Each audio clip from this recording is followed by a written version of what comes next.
Assalamualaikum warahmatullahi wabarakatuh. Rizki dari Allah. Caranya saya kerja. Kerja itu cara. Rizki itu dari Allah datangnya. Bukankah di zaman sekarang kita sering terpeleset? Ini merupakan cerminan dari rapuhnya akhlak kita kepada Allah Subhanahu wa ta'ala. Karena usaha saya memang, karena saya peras keringat banting tulang, tentu. Tapi sadarkah kita bahwa sepanjang yang bisa kita lakukan cuma berusaha, peras keringat banting tulang, pergi pagi pulang sore? Tapi bisakah kita memastikan hasil usaha kita? Apalagi yang paling dekat, misalnya saja yang sungguh-sungguh di luar jangkauan kemampuan kita, soal rezeki, soal jodoh, soal maut. Kitakah yang mengatur? Kitakah yang menentukan? Subhanallah. Manusia sungguh tidak berdaya menghadapi tiga hal paling pokok ini. Rezeki, kita cuma bekerja. Kitakah yang menentukan? Tidak. Kita berusaha saja, rezeki belum pasti dapat. Apalagi kalau kita tidak berusaha. Jangan terjebak dalam fatalisme. Belum perang udah nyerah. Emang dasar rezeki datangnya dari Tuhan, nggak usah kerja, dan ntar juga kalau dia datang. Dari mana datangnya? Kerja saja belum tentu dapat rezeki, apalagi kalau tidak kerja. Yang jelas usaha perlu kepastian, itu urusan Allah. Ini akhlak kepada Allah Subhanahu wa ta'ala. Jodoh juga begitu. Kita berusaha, kita berupaya, Allah menghendaki lain jadinya. Maut juga begitu. Siapa sih yang pengen ngadepi maut? Siapa sih yang pengen mati? Siapa sih yang pengen ketemu malaikat Israel? Tidak seorang pun kalau ditanya, kecuali mereka yang putus asa ya. Kalau otaknya masih normal, mau mati mesti belakangan dulu udah dikit. Tapi yang satu itu, saudara, kalau dia sudah datang, tenaga mana yang bisa menolak? Kalau dia sudah berkunjung, kekuatan mana yang bisa menghindar? Kalau dia sudah ingin bertemu, kemana kita bisa melarikan diri? Manusia sepanjang yang dia lakukan hanya berusaha, tapi kepastian, ketentuan dari Allah Subhanahu wa ta'ala. Orang yang kufur nikmat, nutupin Allah. Dia merasa rezekinya adalah mutlak peras keringatnya, seolah-olah Allah nggak punya peranan apa-apa di situ. Oh, ini kan saya bisa rumah begini karena saya kerja keras. Oh, ini mobil saya begini saya kerja keras. Peras keringat banting tulang keras.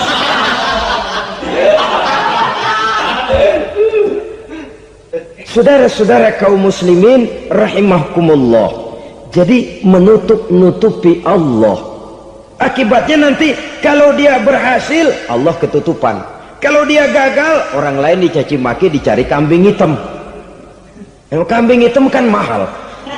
Karena orang sering cari-cari kambing hitam. Jarang orang mau jujur kalau bertemu kesulitan lalu mencari sebab pada dirinya sendiri.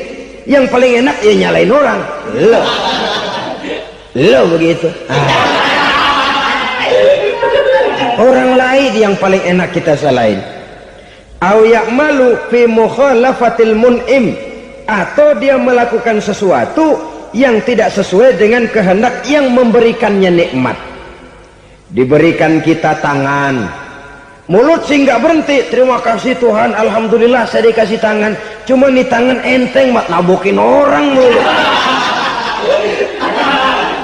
Itu sudah mukhalafatul mun'im, bertentangan dengan kehendak yang memberikan nikmat.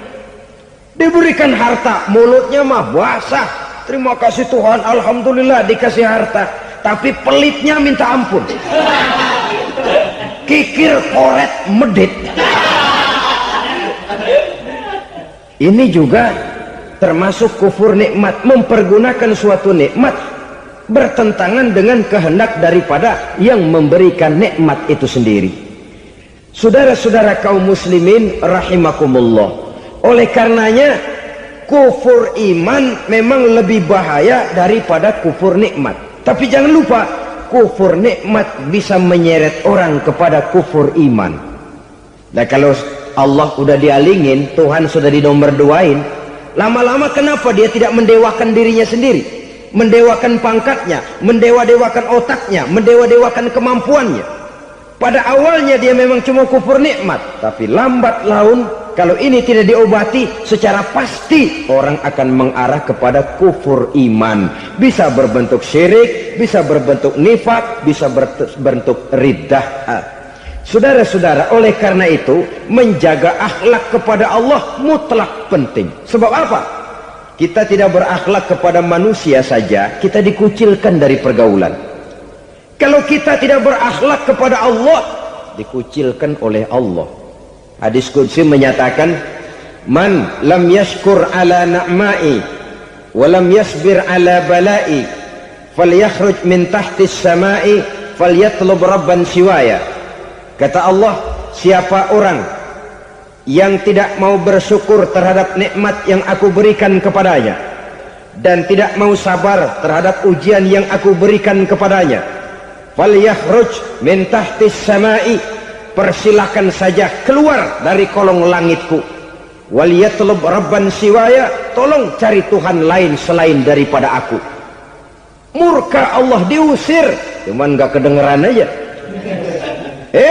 Siapa yang tidak mau syukur terhadap nikmatku, siapa yang tidak mau sabar terhadap ujian yang aku berikan kepadanya, persilahkan keluar dari kolong langitku ini, cari Tuhan lain selain aku.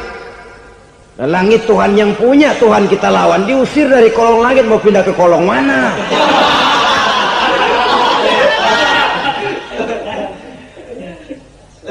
Jadi jangan merasa kufur nikmat kan enteng. Iya, kelihatannya begitu, tidak sebahaya kufur iman. Tapi kufur nikmat ini merupakan anak tangga yang kalau kita sudah mulai naik, kita akan naik terus sampai kepada tingkat di mana kita mengalami kufur iman. Kalau sudah ke sana, maka akhlak kita kepada Allah terkenalah erosi, terkena polusi, hancur akhlak kepada Allah, dan itulah sumber kesengsaraan abadi. Kalau cuma kita tidak berakhlak kepada manusia, barangkali resikonya cuma kehidupan di dunia ini, mungkin juga ada kehidupan akhirat. Tapi kalau sudah tidak berakhlak kepada Allah, dunia akhirat kita rugi dan celaka. Maka pada kesempatan ini saya mengajak, marilah jaga baik-baik akhlak kita kepada Allah. Satu kali kita bertauhid, sampai mati kita bertauhid. Satu kali la ilaha illallah, jangan tergelincir lagi kita keluar daripada kalimat itu. Satu kali kita bertuhankan Allah, jangan bertuhan yang lain selain daripada Allah. Jangan sekutukan Allah, jangan samakan Allah dengan sesuatu, jangan mengangkat yang lain sama agungnya dengan Allah. Sebab dengan demikian kita seolah-olah sudah mengotori akhlak kita kepada Allah subhanahu wa ta'ala. Ini berat, saudara-saudara. Ini tidak ringan. Kadang-kadang saya katakan tadi, masalah ekonomi, kadang-kadang persaingan hidup yang makin tajam, di tengah lapangan kerja yang makin sulit, di tengah orang banyak potong kompas. Kalau berpatokan kepada nilai tauhid, la ilaha illallah, tidak ada Tuhan selain Allah, maka saya tidak akan takut kecuali hanya kepada Allah. Saya tidak akan menggantungkan hidup kecuali hanya kepada Allah. Saya tidak akan minta rezeki kecuali hanya kepada Allah. Kadang-kadang situasi yang nekat membuat kita kehilangan keseimbangan, kehilangan pertimbangan, picik pandangan. Akibatnya kita merusak akhlak kepada Allah subhanahu wa ta'ala. Ironinya kan orang sekarang kalau ditanya, lu nyolong ya? Iya. Kok berani? Emang. Lu nggak tahu Tuhan lihat? Tahu. Kok nyolong juga? Biarin. Kalau Tuhan mah lihat, jangan gak ribut. Nggak ribut katanya. Kalau orang lihat, 2 orang saja tahu, geger kelurahan. Ini kan sudah mendustai dirinya sendiri, sudah merusak akhlaknya kepada Allah subhanahu wa ta'ala. Tuhan nggak ribut katanya. Saudara hadirin yang saya hormati, jadi oleh karenanya akhlak kita kepada Allah merupakan basis daripada kehidupan beragama. Kalau itu sudah mulai rapuh, mulai terkena erosi dan polusi, mulai rusak, dikhawatirkan nanti nilai ibadah kita kepada Allah juga akan turut ambruk karenanya. Saudara-saudara kaum muslimin rahimakumullah, tugas yang kedua memperbaiki akhlak manusia kepada sesama manusia. Kita tahu Islam sesuai dengan namanya adalah agama damai. Maka akhlak manusia kepada sesama manusia menempati porsi yang penting dalam kehidupan beragama. Bagaimana seorang muslim bergaul, bertata krama terhadap sesama manusia. Mari kita lihat lebih jauh persoalannya. Untuk memudahkan pembicaraan dari kacamata agama, kita kelompokkan saja manusia itu dalam dua. Pertama yang seiman, dan yang kedua yang tidak seiman. Yang tidak seiman itu kita sebut saja kufur atau kafir. Nah, kepada yang kafir pun kita diajarkan untuk berakhlak, apalagi kepada yang memang nyata-nyata seiman, sekeyakinan, seakidah. Kemanapun Islam datang, ke negara manapun ia masuk, ia tidak menaburkan kerusakan. Jadi tidak benar kalau orang pernah itu menggambarkan, saking sentimennya seorang orientalis pernah menggambarkan Nabi Muhammad di tangan kirinya Quran, di tangan kanannya pedang, menggambarkan seolah-olah Islam dikembangkan dengan kekerasan. Sebenarnya tidak sama sekali. Kalaupun dalam sejarah perkembangan Islam pernah terjadi perang, maka perang dalam Islam sesungguhnya apabila kita amati sejarahnya bukan untuk memaksakan agama, karena memang agama tidak bisa dipaksakan, tetapi justru untuk mempertahankan agama dari segala macam hambatan, rintangan, hinaan dan fitnahan. Tapi kemanapun yang jelas Islam masuk, dia tidak pernah membuat kekacauan, kerusuhan ataupun penghancuran. Candi Prambanan bahkan dipugar, gereja-gereja tidak ada yang dihancurkan oleh umat Islam. Kenapa? Islam agama damai. Soal agama, soal lakum dinukum waliyadin, la ikraha fid din, qad tabayyana ar-rusdu minal ghayy. Tidak ada paksaan dalam beragama, sebab nyata yang benar dengan yang tidak benar. Belum pernah ada orang kafir masuk ke perkampungan orang Islam lalu dikejar-kejar, diteriakin kafir, kafir, sunatin.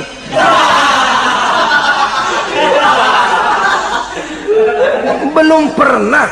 Kenapa? Islam menghormati orang lain agama. Nah, yang kafir ini macam-macam, saudara. Ada kafir harbi. Nah, ini kafir kerok. Ini kafir yang nyata-nyata memproklamirkan permusuhan kepada umat Islam, nyata-nyata mengganggu ketenangan umat Islam. Kafir yang seperti ini yang boleh diperangi. Misalnya kita mau sembahyang Jumat dijagain, nggak boleh sembahyang Jumat, getok palanya. Kafir harbi artinya tantangan perang datang dari mereka, bukan kita yang mulai, mereka yang buka front. Prinsipnya umat Islam tidak boleh mencari-cari musuh, tapi pun tidak boleh lari kalau ketemu musuh. Musuh jangan dicari, ketemu jangan lari.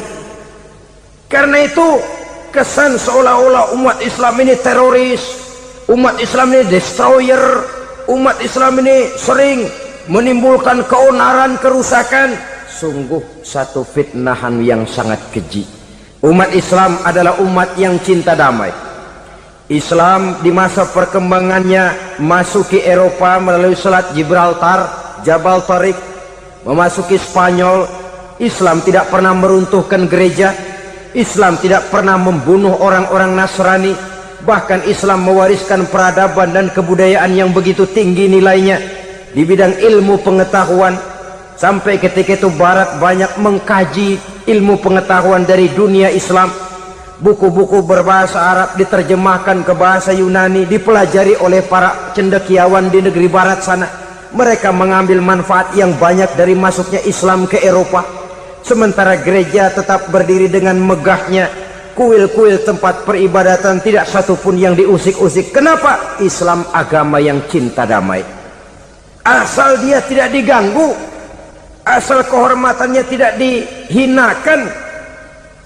Jadi kafir harbi, kafir yang nyata-nyata nantang perang, ngajak berkelahi, itu kafir yang nyari penyakit. Kafir harbi ini boleh diperangi dengan catatan mereka yang memang mulai. Yang kedua, kafir zimmi. Kafir zimmi, kafir yang hidup di tengah mayoritas muslim, tapi mereka mau hidup dengan aman, damai, tenang.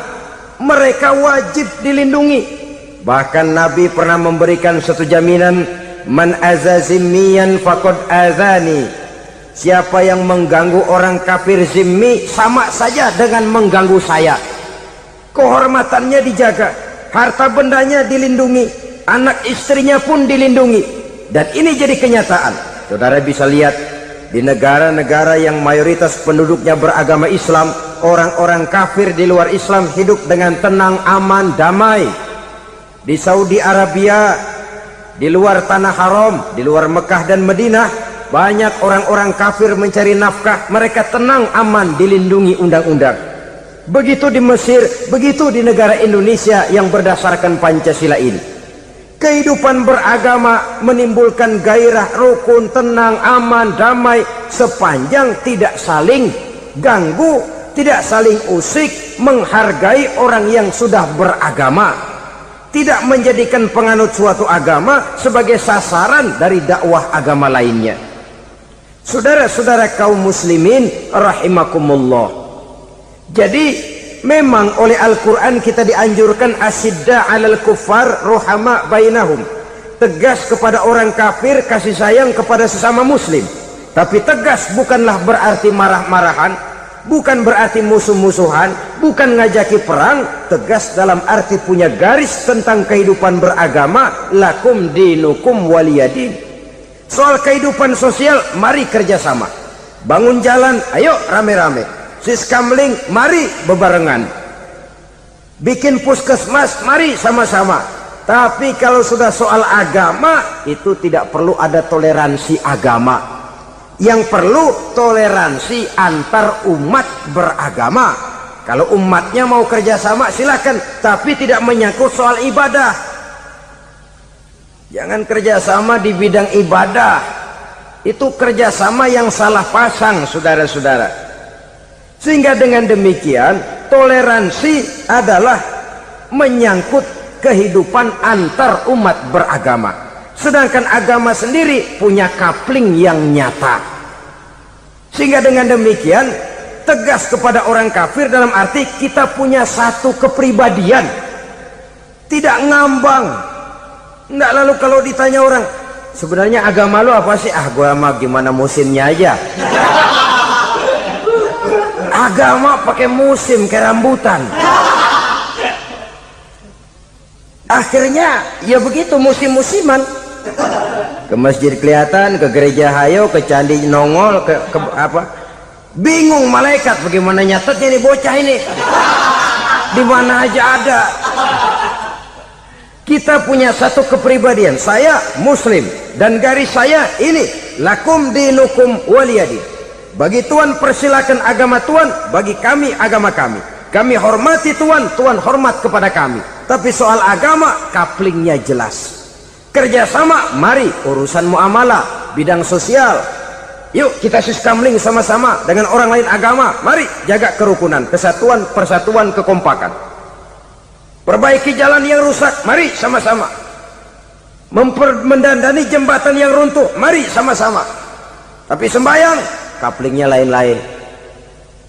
Sebab Nabi juga dulu pernah ditawarkan begitu loh sama kafir jahiliyah dulu, Quraisy itu. Sudah Muhammad, sekarang begini saja, kita join aja daripada marah-marahan. Hari ini saya oke menyembah Tuhanmu Allah, besok gantian kamu menyembah Tuhan kita Latta, Uzza, Manat dan Hubal. Turun, qul ya ayyuhal kafirun la a'budu ma ta'budun. Soal ibadah kaplingnya jelas, tidak boleh dicampur adukkan. Sebab kalau tidak, kita akan mulai kehilangan identitas diri. Dan disitulah krisis kehidupan keyakinan beragama dimulai dari krisis identitas. Hujan gede kan mulainya gerimis dulu. Di mana-mana ya gerimis dulu. Gerimis makin lama makin gede. Kita akan mulai dengan kehilangan identitas diri. Dari sana nanti kita malu mengakui keislaman kita. Kalau orang Islam malu mengakui keislamannya, ini kan ironi, menyedihkan. Ngakui Islamnya saja malu, menonjolkan keislamannya malu, tidak ada rasa bangga beragama. Padahal ini modal dasar. Hanyalah dengan rasa bangga beragama kita lalu konsekuen. Bukan bangga yang tidak konsekuen. Wah, pokoknya kan gua kan Islam, agama yang paling benar. Tapi hidupnya sendiri jauh dari tuntunan Islam. Itu bangga yang tidak beralasan, bangga yang tidak perlu dibanggakan sebenarnya. Kebanggaan yang membuat kita konsekuen dan dekat dengan kehidupan beragama. Rezeki dari Allah. Caranya saya kerja. Kerja itu cara, rezeki itu dari Allah datangnya. Bukankah di zaman sekarang kita sering terpeleset? Ini merupakan cerminan dari rapuhnya akhlak kita kepada Allah Subhanahu wa ta'ala. Karena usaha saya memang, karena saya peras keringat banting tulang, tentu. Tapi sadarkah kita bahwa sepanjang yang bisa kita lakukan cuma berusaha, peras keringat banting tulang, pergi pagi pulang sore? Tapi bisakah kita memastikan hasil usaha kita? Apalagi yang paling dekat, misalnya saja yang sungguh-sungguh di luar jangkauan kemampuan kita, soal rezeki, soal jodoh, soal maut. Kitakah yang mengatur? Kitakah yang menentukan? Subhanallah, manusia sungguh tidak berdaya menghadapi 3 hal paling pokok ini. Rezeki, kita cuma bekerja. Kitakah yang menentukan? Tidak. Kita berusaha saja rezeki belum pasti dapat, apalagi kalau kita tidak berusaha. Jangan terjebak dalam fatalisme, belum perang udah nyerah. Emang dasar rezeki datangnya dari Tuhan, nggak usah kerja, dan ntar juga kalau dia datang. Dari mana datangnya? Kerja saja belum tentu dapat rezeki, apalagi kalau tidak kerja. Yang jelas usaha perlu kepastian, itu urusan Allah. Ini akhlak kepada Allah Subhanahu wa ta'ala. Jodoh juga begitu. Kita berusaha, kita berupaya, Allah menghendaki lain jadinya. Maut juga begitu. Siapa sih yang pengen ngadepi maut? Siapa sih yang pengen mati? Siapa sih yang pengen ketemu malaikat Israel? Tidak seorang pun kalau ditanya, kecuali mereka yang putus asa ya. Kalau otaknya masih normal, mau mati mesti belakangan dulu udah dikit. Tapi yang satu itu saudara, kalau dia sudah datang, tenaga mana yang bisa menolak? Kalau dia sudah berkunjung, kekuatan mana yang bisa menghindar? Kalau dia sudah ingin bertemu, kemana kita bisa melarikan diri? Manusia sepanjang yang dia lakukan hanya berusaha. Tapi kepastian, ketentuan dari Allah Subhanahu wa ta'ala. Orang yang kufur nikmat, nutupin Allah. Dia merasa rezekinya adalah mutlak peras keringatnya, seolah-olah Allah nggak punya peranan apa-apa di situ. Oh, ini kan saya bisa rumah begini karena saya kerja keras. Oh, ini mobil saya begini saya kerja keras. Peras keringat banting tulang keras.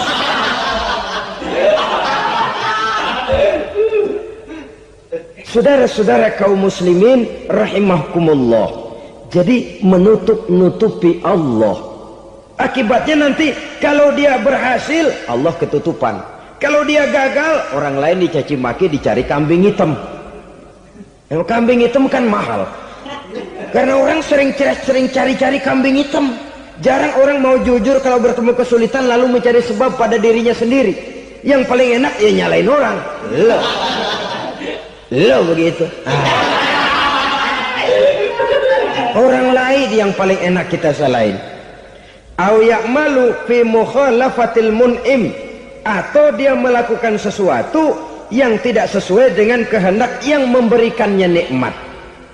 Diberikan kita tangan, Mulut sih nggak berhenti, terima kasih Tuhan, alhamdulillah saya dikasih tangan. Cuma nih tangan enteng mat nabokin orang mulut. Itu sudah mukhalafatul mun'im, bertentangan dengan kehendak yang memberikan nikmat. Diberikan harta, mulutnya mah basah, terima kasih Tuhan, alhamdulillah dikasih harta, tapi pelitnya minta ampun, kikir koret medit. Ini juga termasuk kufur nikmat, mempergunakan suatu nikmat bertentangan dengan kehendak daripada yang memberikan nikmat itu sendiri.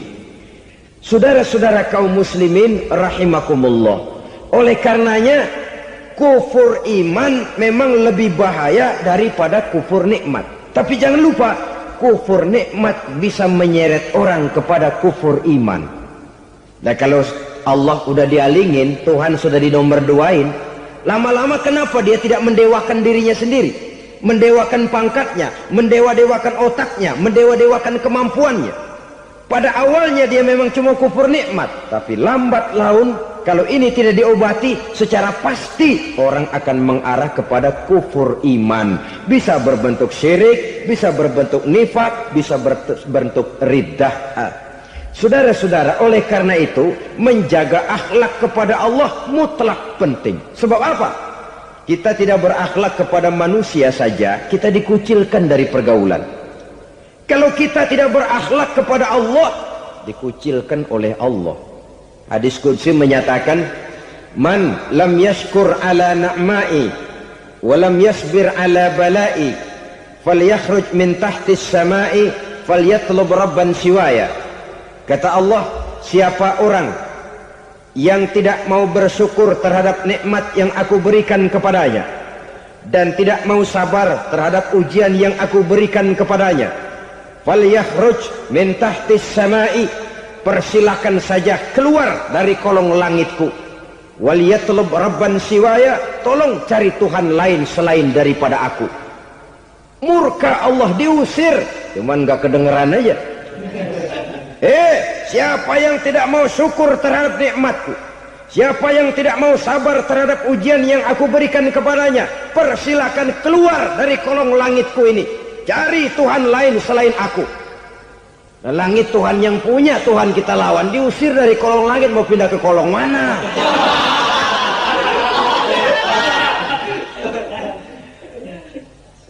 Jadi jangan merasa kufur nikmat kan enteng. Iya, kelihatannya begitu, tidak sebahaya kufur iman.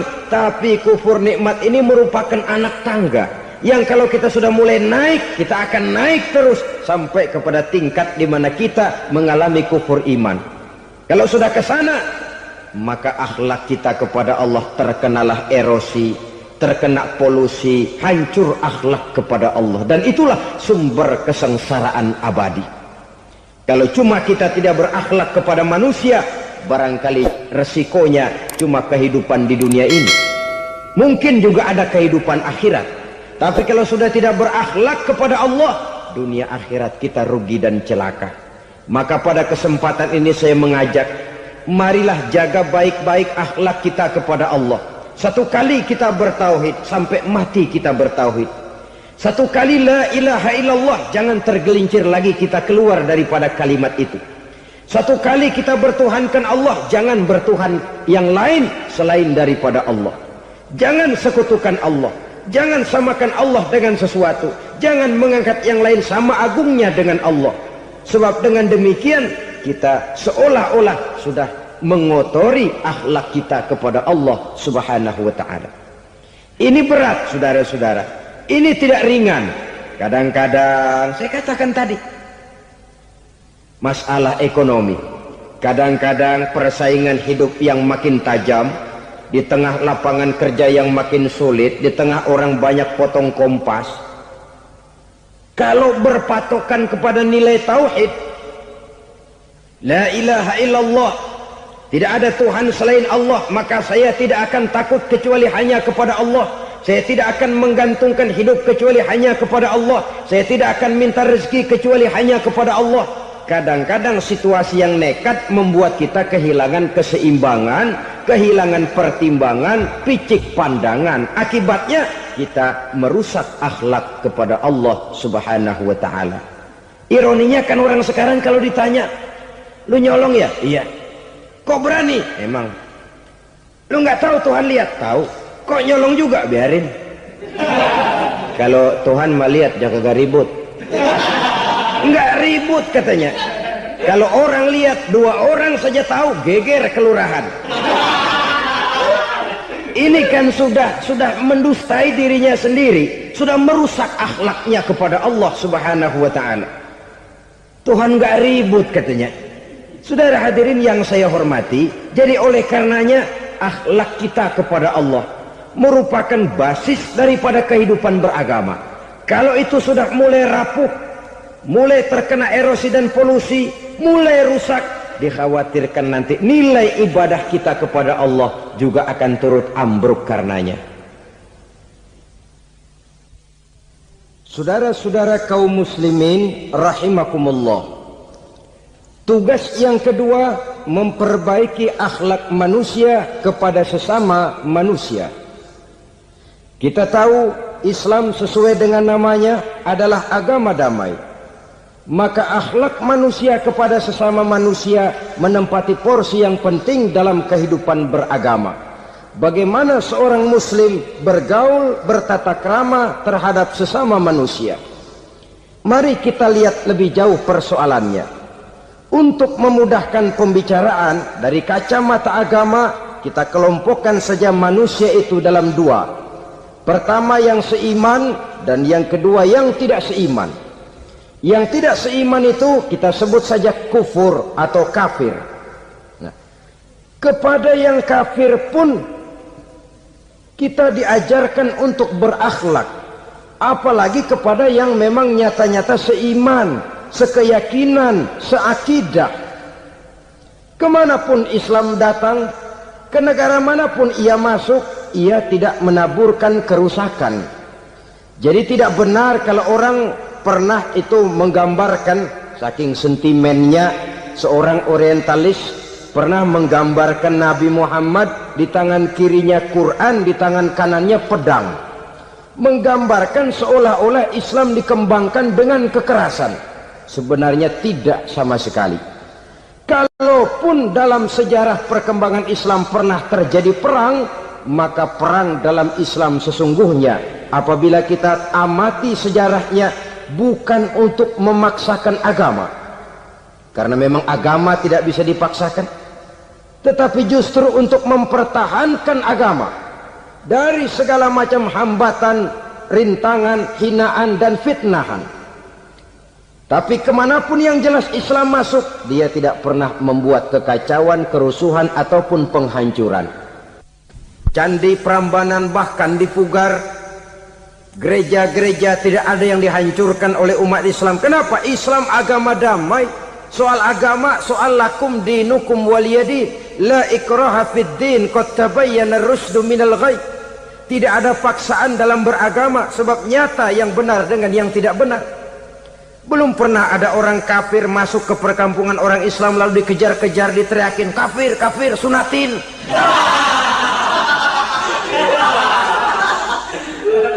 Belum pernah. Kenapa? Islam menghormati orang lain agama. Nah, yang kafir ini macam-macam saudara.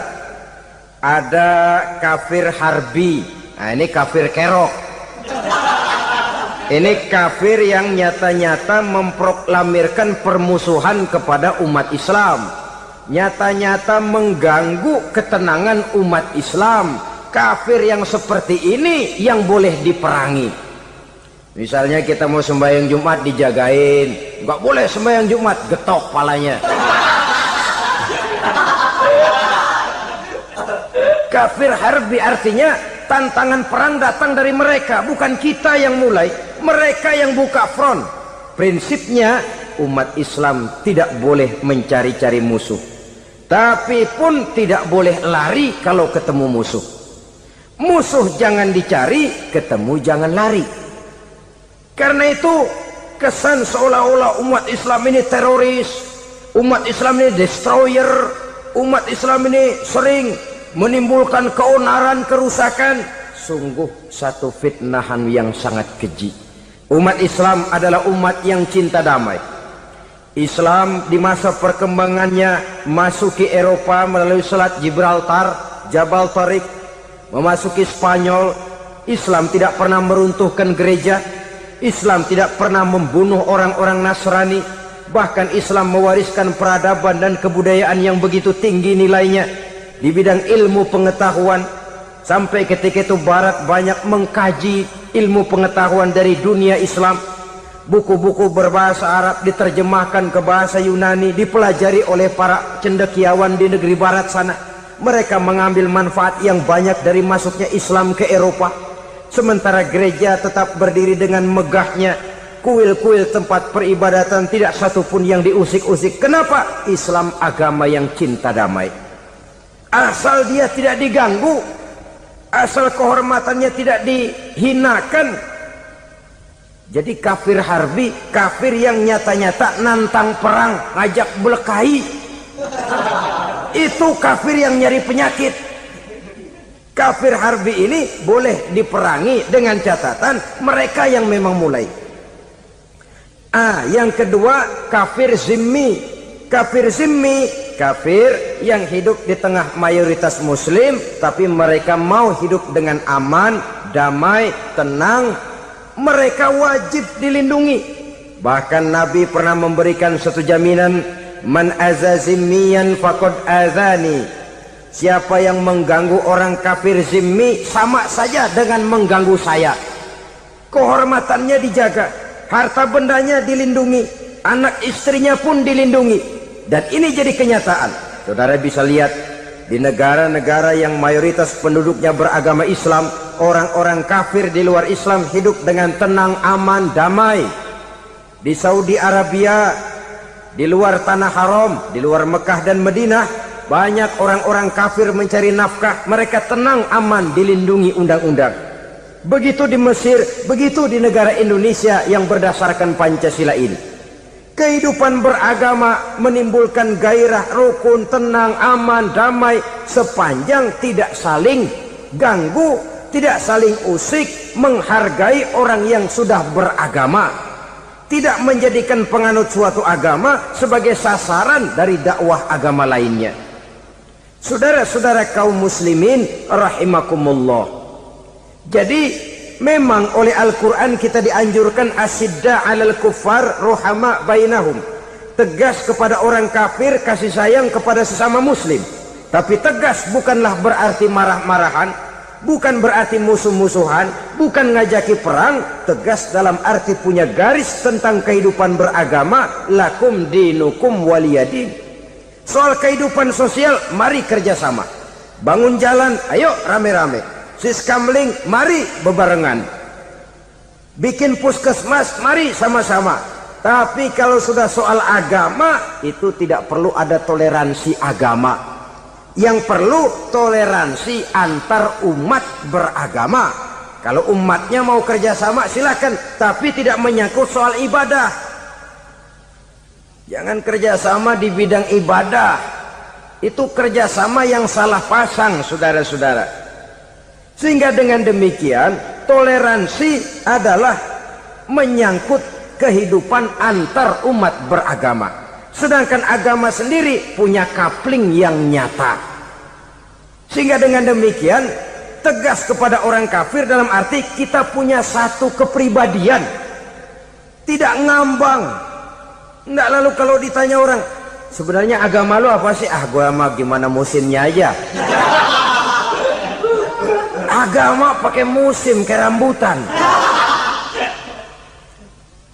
Akhirnya ya begitu, musim-musiman. Ke masjid kelihatan, ke gereja hayo, ke candi nongol, ke apa? Bingung malaikat bagaimana nyatetnya nih bocah ini. Di mana aja ada.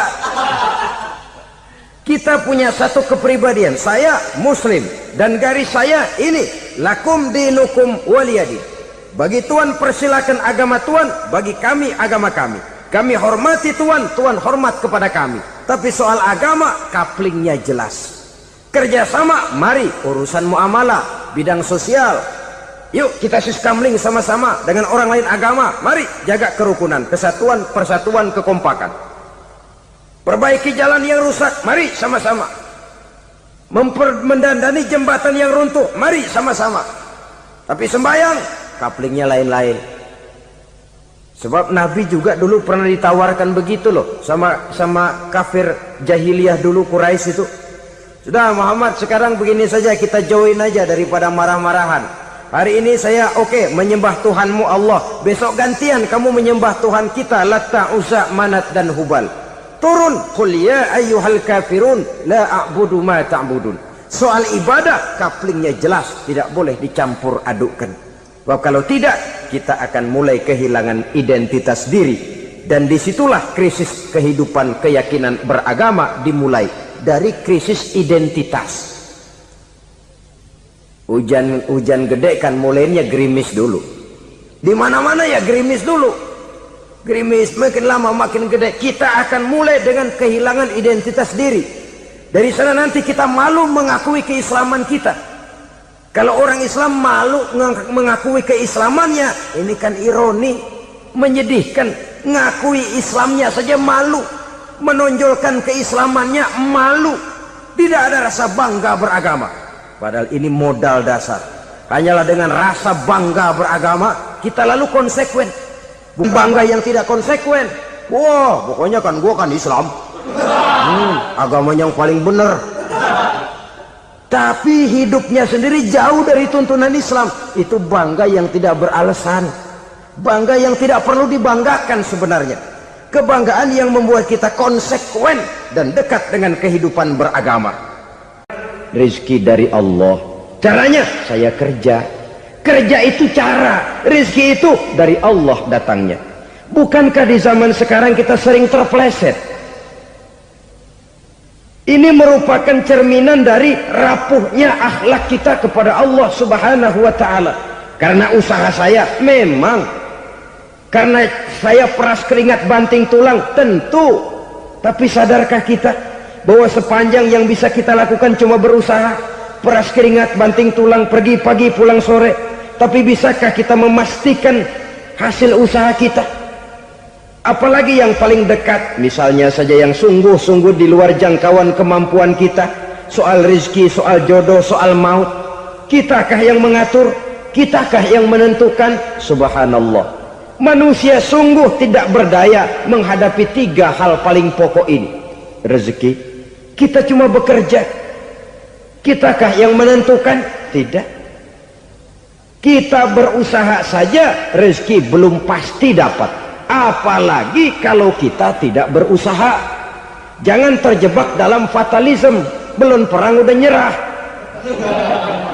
Emang dasar rezeki datangnya dari Tuhan, nggak usah kerja, dan ntar juga kalau dia datang. Dari mana datangnya?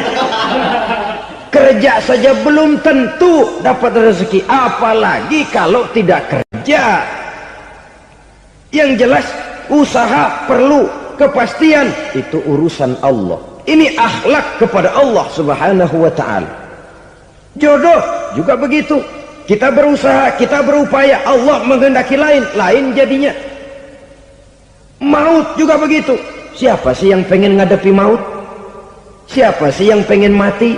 Siapa sih yang pengen ketemu malaikat Israel? Tidak seorang pun kalau ditanya, kecuali mereka yang putus asa ya. Kalau otaknya masih normal, mau mati mesti belakangan dulu udah dikit. Tapi yang satu itu saudara, kalau dia sudah datang, tenaga mana yang bisa menolak? Kalau dia sudah berkunjung, kekuatan mana yang bisa menghindar? Kalau dia sudah ingin bertemu, kemana kita bisa melarikan diri? Manusia sepanjang yang dia lakukan hanya berusaha, tapi kepastian, ketentuan dari Allah Subhanahu wa ta'ala. Orang yang kufur nikmat, nutupin Allah. Dia merasa rezekinya adalah mutlak peras keringatnya, seolah-olah Allah nggak punya peranan apa-apa di situ. Oh, ini kan saya bisa rumah begini karena saya kerja keras. Oh, ini mobil saya begini, saya kerja keras. Keras keringat, banting tulang, keras.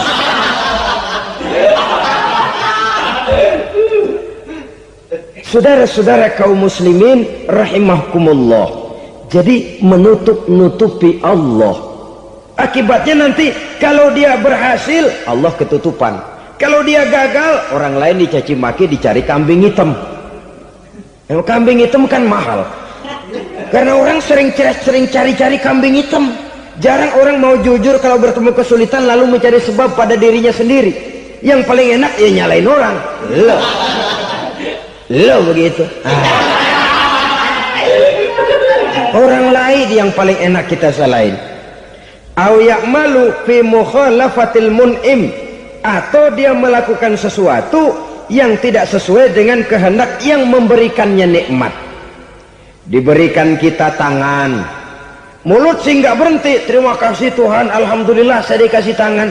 Cuma nih tangan enteng mat nabokin orang mulut. Itu sudah mukhalafatul mun'im, bertentangan dengan kehendak yang memberikan nikmat. Diberikan harta, mulutnya mah basah, terima kasih Tuhan, alhamdulillah dikasih harta, tapi pelitnya minta ampun, kikir koret medit.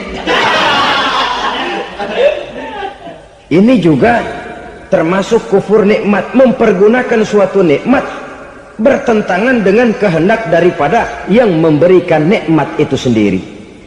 Saudara-saudara kaum muslimin rahimakumullah, oleh karenanya kufur iman memang lebih bahaya daripada kufur nikmat. Tapi jangan lupa, kufur nikmat bisa menyeret orang kepada kufur iman. Nah kalau Allah udah dialingin, Tuhan sudah dinomor duain, lama-lama kenapa dia tidak mendewakan dirinya sendiri, mendewakan pangkatnya, mendewa-dewakan otaknya, mendewa-dewakan kemampuannya?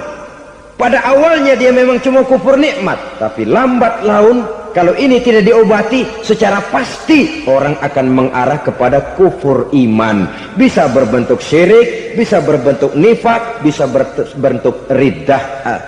Saudara-saudara, oleh karena itu menjaga akhlak kepada Allah mutlak penting. Sebab apa? Kita tidak berakhlak kepada manusia saja, kita dikucilkan dari pergaulan. Kalau kita tidak berakhlak kepada Allah, dikucilkan oleh Allah. Hadis qudsi menyatakan, man lam yashkur ala na'mai wa lam yasbir ala balai falyakhruj min tahtis samai falyatlub rabban siwaya. Kata Allah, siapa orang yang tidak mau bersyukur terhadap nikmat yang aku berikan kepadanya dan tidak mau sabar terhadap ujian yang aku berikan kepadanya, falyakhruj min tahtis samai, persilakan saja keluar dari kolong langitku, waliyatlub rabban siwaya, tolong cari Tuhan lain selain daripada aku. Murka Allah, diusir, cuman gak kedengeran aja.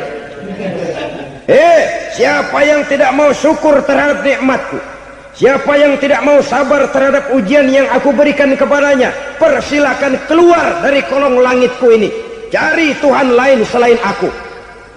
Nah, langit Tuhan yang punya, Tuhan kita lawan, diusir dari kolong langit, mau pindah ke kolong mana?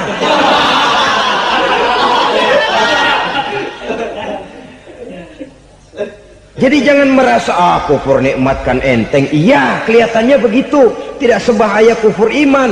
Tapi kufur nikmat ini merupakan anak tangga yang kalau kita sudah mulai naik, kita akan naik terus sampai kepada tingkat di mana kita mengalami kufur iman. Kalau sudah ke sana, maka akhlak kita kepada Allah terkenalah erosi, terkena polusi, hancur akhlak kepada Allah, dan itulah sumber kesengsaraan abadi. Kalau cuma kita tidak berakhlak kepada manusia, barangkali resikonya cuma kehidupan di dunia ini. Mungkin juga ada kehidupan akhirat.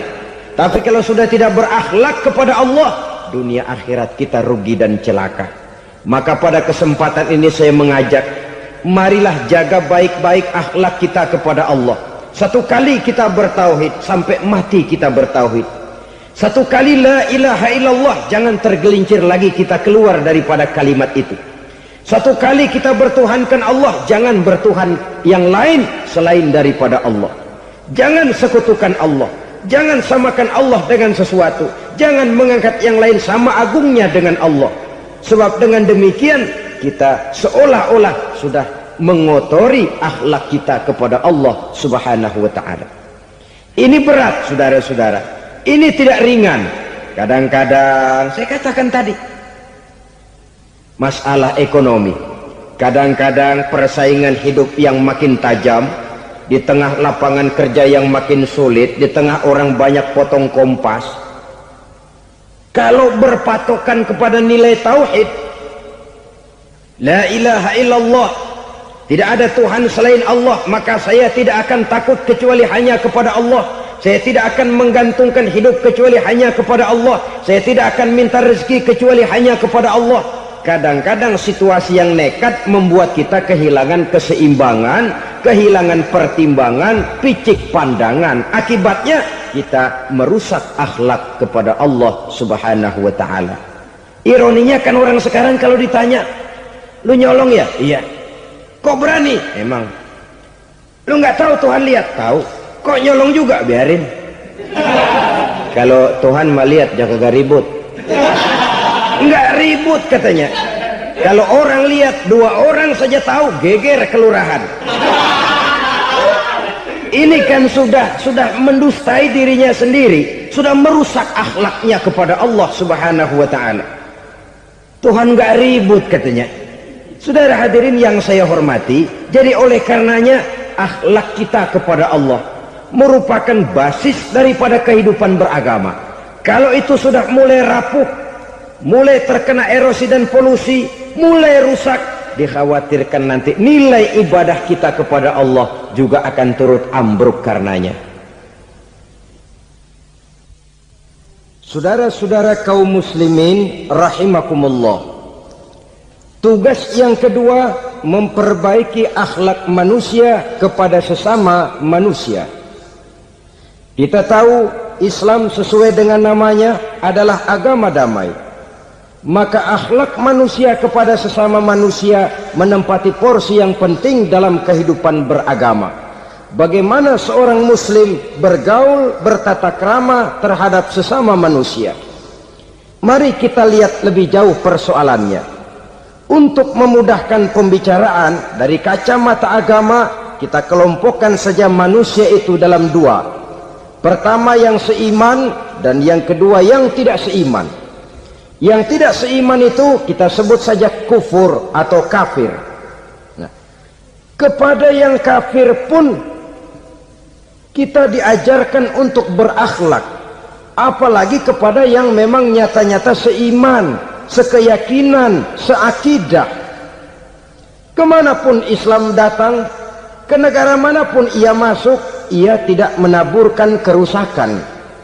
Jadi tidak benar kalau orang pernah itu menggambarkan, saking sentimennya seorang orientalis pernah menggambarkan Nabi Muhammad di tangan kirinya Quran, di tangan kanannya pedang, menggambarkan seolah-olah Islam dikembangkan dengan kekerasan. Sebenarnya tidak sama sekali. Kalaupun dalam sejarah perkembangan Islam pernah terjadi perang, maka perang dalam Islam sesungguhnya apabila kita amati sejarahnya bukan untuk memaksakan agama, karena memang agama tidak bisa dipaksakan, tetapi justru untuk mempertahankan agama dari segala macam hambatan, rintangan, hinaan dan fitnahan. Tapi kemanapun yang jelas Islam masuk, dia tidak pernah membuat kekacauan, kerusuhan ataupun penghancuran. Candi Prambanan bahkan dipugar, gereja-gereja tidak ada yang dihancurkan oleh umat Islam. Kenapa? Islam agama damai. Soal agama, soal lakum dinukum waliyadin, la ikraha fid din, qad tabayyana ar-rusdu minal ghayy. Tidak ada paksaan dalam beragama, sebab nyata yang benar dengan yang tidak benar. Belum pernah ada orang kafir masuk ke perkampungan orang Islam lalu dikejar-kejar, diteriakin kafir, kafir, sunatin.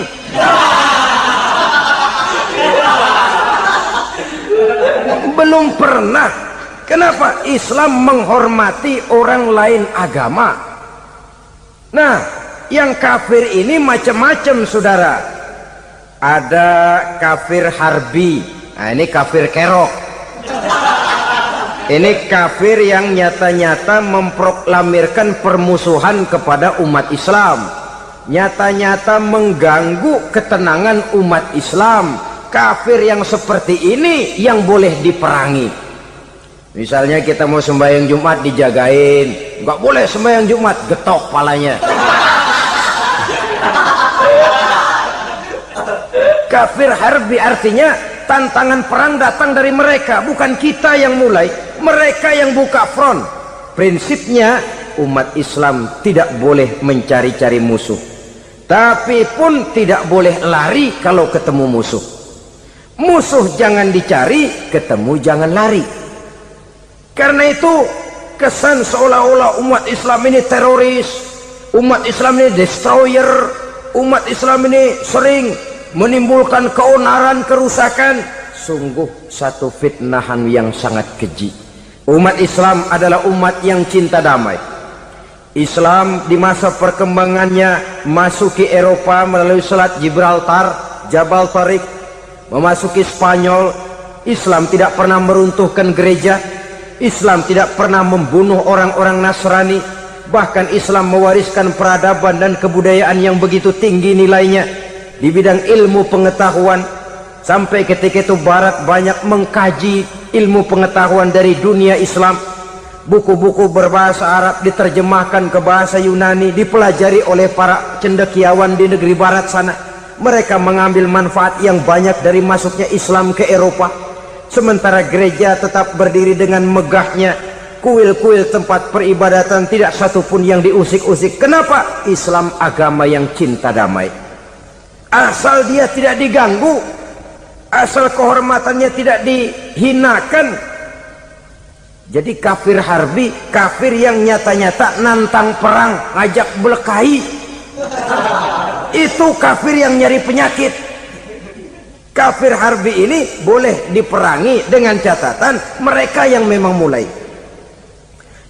Yang kedua kafir zimmi. Kafir zimmi, kafir yang hidup di tengah mayoritas muslim, tapi mereka mau hidup dengan aman, damai, tenang. Mereka wajib dilindungi. Bahkan Nabi pernah memberikan satu jaminan, man azazimiyan faqad azani. Siapa yang mengganggu orang kafir zimmi sama saja dengan mengganggu saya. Kehormatannya dijaga, harta bendanya dilindungi, anak istrinya pun dilindungi. Dan ini jadi kenyataan. Saudara bisa lihat di negara-negara yang mayoritas penduduknya beragama Islam, orang-orang kafir di luar Islam hidup dengan tenang, aman, damai. Di Saudi Arabia, di luar tanah haram, di luar Mekah dan Madinah, banyak orang-orang kafir mencari nafkah. Mereka tenang, aman, dilindungi undang-undang. Begitu di Mesir, begitu di negara Indonesia yang berdasarkan Pancasila ini. Kehidupan beragama menimbulkan gairah, rukun, tenang, aman, damai, sepanjang tidak saling ganggu, tidak saling usik, menghargai orang yang sudah beragama, tidak menjadikan penganut suatu agama sebagai sasaran dari dakwah agama lainnya. Saudara-saudara kaum muslimin rahimakumullah. Jadi memang oleh Al-Quran kita dianjurkan asyidda 'alal kuffar ruhama bainahum. Tegas kepada orang kafir, kasih sayang kepada sesama muslim. Tapi tegas bukanlah berarti marah-marahan, bukan berarti musuh-musuhan, bukan ngajaki perang. Tegas dalam arti punya garis tentang kehidupan beragama, lakum dinukum waliyadin. Soal kehidupan sosial, mari kerjasama. Bangun jalan, ayo rame-rame. Siskamling, mari bebarengan. Bikin puskesmas, mari sama-sama. Tapi kalau sudah soal agama, itu tidak perlu ada toleransi agama. Yang perlu toleransi antar umat beragama. Kalau umatnya mau kerjasama silakan, tapi tidak menyangkut soal ibadah. Jangan kerjasama di bidang ibadah. Itu kerjasama yang salah pasang, saudara-saudara. Sehingga dengan demikian toleransi adalah menyangkut kehidupan antar umat beragama. sedangkan agama sendiri punya coupling yang nyata. Sehingga dengan demikian tegas kepada orang kafir dalam arti kita punya satu kepribadian, tidak ngambang. Enggak, lalu kalau ditanya orang, sebenarnya agama lu apa sih? Gua mah gimana musimnya aja. Agama pakai musim kayak rambutan. Akhirnya ya begitu, musim-musiman. Ke masjid kelihatan, ke gereja hayo, ke candi nongol, ke apa? Bingung malaikat bagaimana nyatetnya nih bocah ini. Di mana aja ada. Kita punya satu kepribadian. Saya muslim dan garis saya ini, lakum dinukum waliyadin. Bagi Tuhan persilakan agama Tuhan, bagi kami agama kami. Kami hormati Tuhan, Tuhan hormat kepada kami. Tapi soal agama, couplingnya jelas. Kerjasama, mari urusan muamalah, bidang sosial. Yuk kita siskamling sama-sama dengan orang lain agama. Mari jaga kerukunan, kesatuan, persatuan, kekompakan. Perbaiki jalan yang rusak, mari sama-sama. Mendandani jembatan yang runtuh, mari sama-sama. Tapi sembahyang, couplingnya lain-lain. Sebab Nabi juga dulu pernah ditawarkan begitu loh sama kafir jahiliyah dulu, Quraisy itu. Sudah Muhammad, sekarang begini saja, kita join aja daripada marah-marahan. Hari ini saya oke menyembah Tuhanmu Allah, besok gantian kamu menyembah Tuhan kita Latta, Uzza, Manat dan Hubal. Turun, qul ya ayyuhal kafirun la a'budu ma ta'budun. Soal ibadah couplingnya jelas, tidak boleh dicampur adukkan. Sebab kalau tidak, kita akan mulai kehilangan identitas diri, dan disitulah krisis kehidupan keyakinan beragama dimulai, dari krisis identitas. Hujan gede kan mulainya gerimis dulu. Di mana-mana ya gerimis dulu. Gerimis makin lama makin gede. Kita akan mulai dengan kehilangan identitas diri. Dari sana nanti kita malu mengakui keislaman kita. Kalau orang Islam malu mengakui keislamannya, ini kan ironi, menyedihkan. Ngakui Islamnya saja malu, menonjolkan keislamannya malu, tidak ada rasa bangga beragama. Padahal ini modal dasar. Hanyalah dengan rasa bangga beragama kita lalu konsekuen. Bangga yang tidak konsekuen, wah pokoknya kan gua kan Islam, agama yang paling benar. Tapi hidupnya sendiri jauh dari tuntunan Islam. Itu bangga yang tidak beralasan, bangga yang tidak perlu dibanggakan sebenarnya. Kebanggaan yang membuat kita konsekuen dan dekat dengan kehidupan beragama.